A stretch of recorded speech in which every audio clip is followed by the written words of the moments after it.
깨달음을 얻은 자 무리입니다. 오늘은 사람이 존재하는 이유에 대해서 생각해보는 시간을 갖도록 하겠습니다. 모든 사람은 이 세상에 태어날 때 각자 자신이 이 세상에서 해야 할 일이 있으며 또한 목적을 가지고 태어납니다.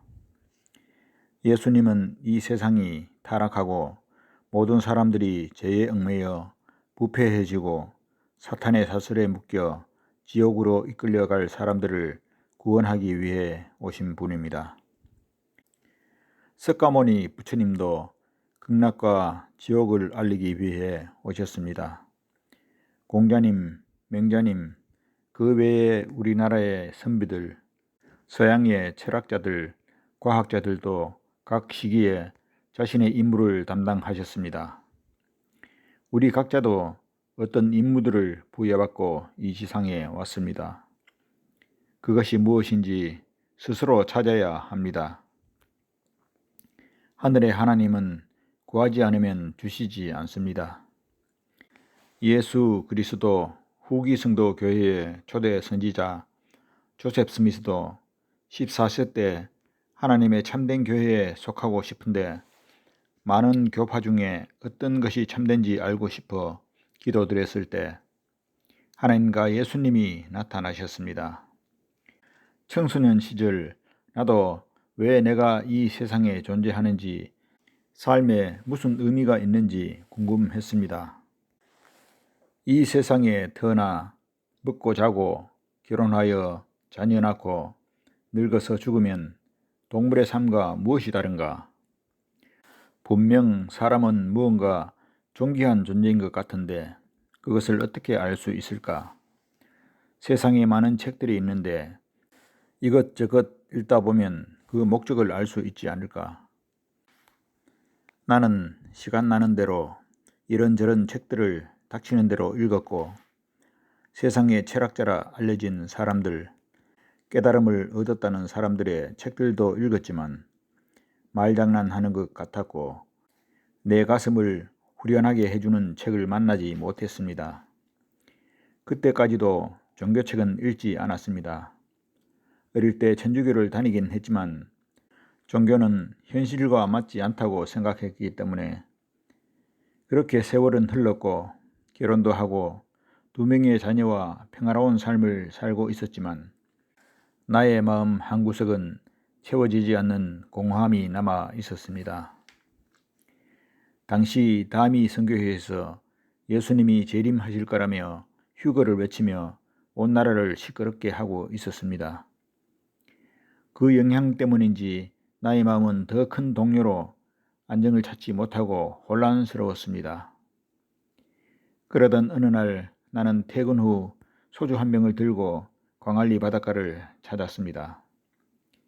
그날은 구름이 끼고 흐린 날씨라 주변이 어두웠고 멀리 아파트 불빛이 파도를 타고 춤추고 있었습니다. 그전에도 쉬는 날이면 이곳저곳 바다를 찾아 바위에 부딪혀 부서지는 파도의 포마를 바라보며 하염없이 앉아 삶에 무슨 의미가 있는지 알기 위해 깊은 사색을 했지만 알 수 없었고 머리만 띵 했습니다. 그날은 술을 마신 터라 울컥 눈물이 쏟아졌습니다. 나는 하늘에 하나님이 계시는지 확신할 수 없었지만 어릴 때 천주교를 다닌 덕분인지 하나님이 계실 것 같다는 느낌이 들었고 하늘을 올려다보며 소리내어 간절한 눈물의 기도를 드렸습니다. 내가 왜 이 시기에 이곳에 있는지, 삶에 무슨 목적과 의미가 있는지, 삶에 있어서 가장 가치 있는 일은 무엇인지 알게 해 주시라고. 그러나 하늘의 하나님은 침묵하셨습니다.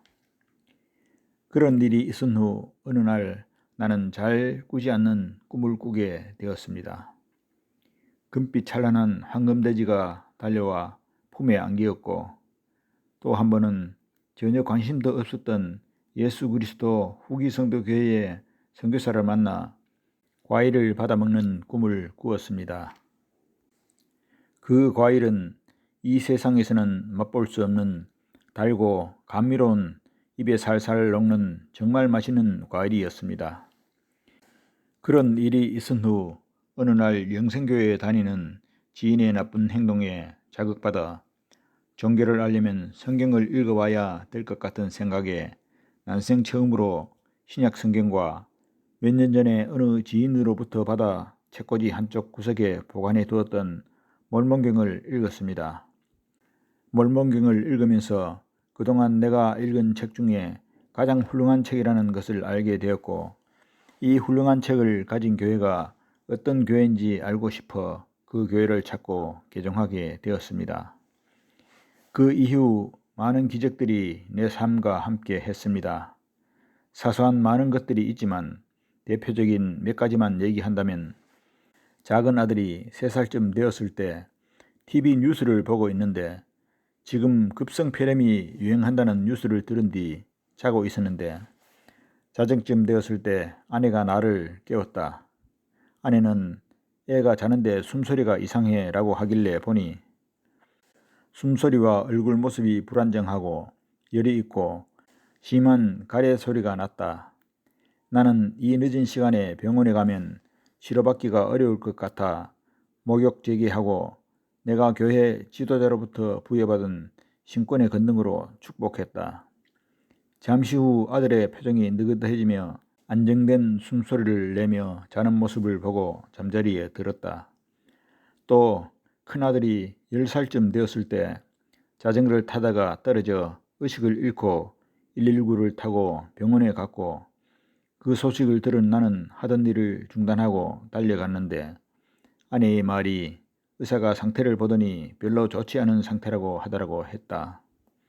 그래서 그때도 신권 축복을 했고 곧바로 헛소리하던 아들의 표정이 안정되고 혈색이 돌아오더니 편하게 잠든 모습을 보게 되었다. 얼마 후 진단을 받았는데 별 이상이 없다며 퇴원해도 된다고 했다. 지금도 아들의 머리에는 그때 충격으로 생긴 흉터가 있다. 그리고 몇 년이 흐른 후 집에 선교사 4명과 회원이 갑자기 집을 방문하는 바람에 집에 있던 밑반찬과 먹다 남아있던 국 등으로 대접하고 즐거운 시간을 보냈는데, 다음날 아내가 어제 국이 2명 정도 이상은 먹을 수 없는 양인데 5명이 먹었네 하길래 번뜩 떠오르는 기억이, 그날 갑자기 온 손님이라 부족한 반찬 때문에 걱정이 되어 아내가 상 차리는 것을 지켜보고 있었는데 아내가 국자로 국물을 떠내는데도 줄어들지 않았던 것이 기억났다. 그래서 그날 먹은 양대로 물을 담아 5그릇을 부어보니 처음 냄비에 담겨있던 양보다 배의 양이 되는 것을 보고 국물이 불어난 것을 확인할 수 있었다. 내가 그 교회 회원이 되고 때때로 재정적인 어려움을 겪곤 했는데 가장 어려웠던 시기에 감독이란 중책을 맡도록 부름이 왔다. 그 당시는 캄캄한 끝없는 터널 속에 있는 것 같이 느껴지는 시간이었고, 벼랑 끝에 나뭇가지 하나를 잡고 대롱대롱 매달려 있어 곧 추락하여 가정이 풍지박산 날 것 같은 불안감을 느끼며 거의 매일 뼈가 녹아내릴 것 같은 간절한 기도를 드릴 때 하나님께서는 한 가지 깨달음을 주셨다. 그것은 그동안 내 마음속에 풀리지 않았던 궁금증이었다. 예수께서 십자가 위에서 나의 하나님 왜 나를 버리셨나이까 라고 하신 말씀을 이해할 수 없었는데, 그분은 이 세상을 창조하신 분이시고 처음과 끝을 다 알고 계실 텐데 왜 그런 말씀을 하셨을까라는 궁금증이 있었는데 거기에 대한 궁금증을 해결해 주셨다. 예수께서는 십자가에 달리시기 전에 겟세마네 동산에서 온몸의 구멍으로 피를 흘리며 아버지께 그때의 그 고통스러운 쓴 잔을 마시지 않고 지나가게 해 주시기를 3번이나 기도드렸다. 그러나 그분께도 아버지는 침묵하셨다.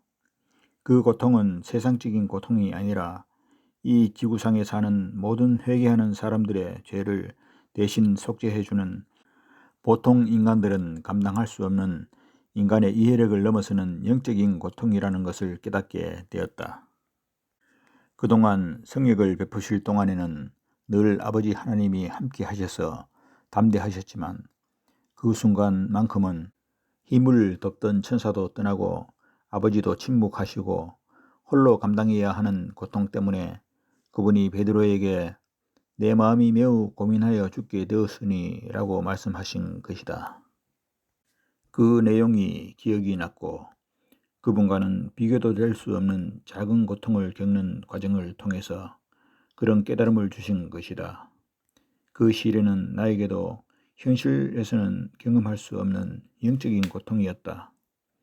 그 뒤 어느 날 계속되는 고통 속에서 주일학교 공과 시간에 한쪽 옆 의자에 앉아 있었는데 갑자기 내가 높은 언덕 위에서 사람들을 내려다보고 있는 것 같았고 내 마음은 구름 위에 있는 것 같은 상쾌함을 느끼고 있는데 하나님의 음성이 들렸다.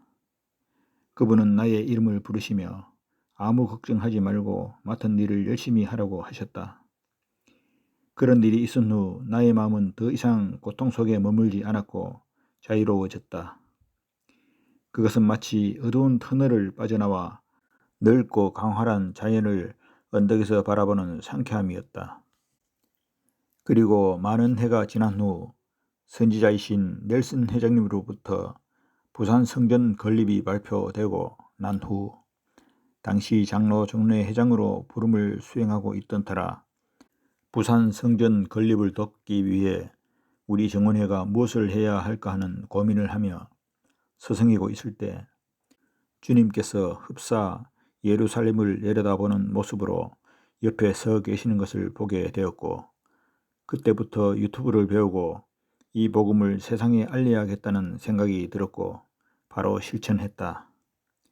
영상을 만들던 어느 날 한일 톱10이라는 TV 프로에서 전유진 양이 암년이라는 노래를 불렀는데 그 노래를 너무 슬프고 아름답게 들었다.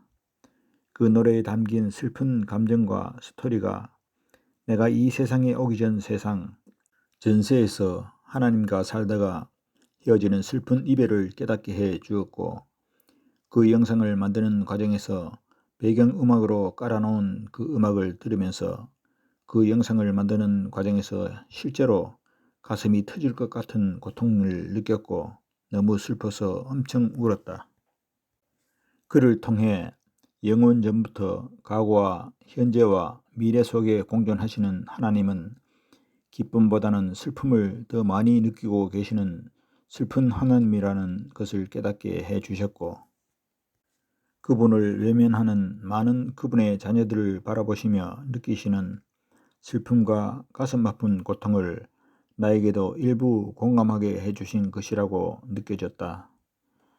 예수 그리스도 후기 성도 교회의 경전 모세서에는 에녹이 비처럼 눈물을 흘리시는 하나님을 바라보며 어떻게 영원하신 하나님이 우실 수 있는지 여쭌 부분이 있는데 그 경전은 애굽의 지하 묘지에 아브라함이 써서 감추어 두었던 파피루스 두루마리를 발굴한 어느 역사 발굴가가 전시하던 것을 조셉 스미스가 사서 금판과 함께 묻혀있던 우림과 둠밈으로 번역한 것이다.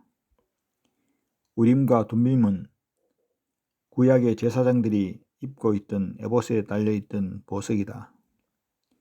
그 일이 있은 얼마 후 또 특별한 기적을 경험했는데 선교사를 도와주어야겠다는 소망을 지니고 약속 시간에 도착하기 위해 고속도로를 열심히 달리고 있었는데 차의 배터리가 죽어가고 있었다. 며칠 전부터 배터리 경고등이 들어왔는데 오늘 그 일을 끝내고 배터리를 교체해야겠다고 생각했는데 반도 가지 않아 속도가 느려지고 방향 지시등도 안 되고 전광판에 불이 하나둘 꺼지기 시작했다. 차 속도도 아무리 밟아도 50km 이상 나지 않았다. 곧 차가 서버릴 것 같은 불안감을 느끼며 갓길을 달리며 약속을 어기지 않고 제 시간에 갈 수 있도록 도와주시라고 기도를 드렸다. 잠시 후 갑자기 차의 계기판이 확 움직이며 불이 들어오고 굉음을 내며 힘차게 정상적으로 달리기 시작했다. 나는 마음속으로 깊은 감사의 기도를 드렸다. 이 교회는 늘 기적이 함께 합니다. 이 교회가 모든 교파 중에서 유일하게 이 세상을 설계하신 참 하나님이 그분의 독생자이신 예수 그리스도와 함께 인류 최초로 이 지구를 방문하셔서 세운 교회이기 때문입니다. 내가 이 생에 존재하는 이유는 주님의 재림을 준비하기 위해 보내졌다는 느낌이 듭니다. 심내 요한이 광야에서 외치는 자의 소리로서 예수님이 이 세상에 오심을 준비했듯이 나도 주님의 재림을 준비하는 광야에서 외치는 자로서 그분의 침묵의 소리, 즉 주님이 주신 경전의 말씀에 메아리가 되어 세상에 외치는 사람들 중에 한 사람이 되고 싶고 그 소망을 주님께 말씀드렸습니다. 그것은 40년 전에 바닷가에서 드린 기도를 말씀에 말씀을 더하고 교훈에 교훈을 더해서 여기서 조금 저기서 조금 응답해 주신 것이 확실하기 때문입니다. 그것은 이 생에서 가장 가치 있고 참된 삶의 목적임을 알게 되었기 때문입니다. 그것은 내 삶의 존재의 이유입니다.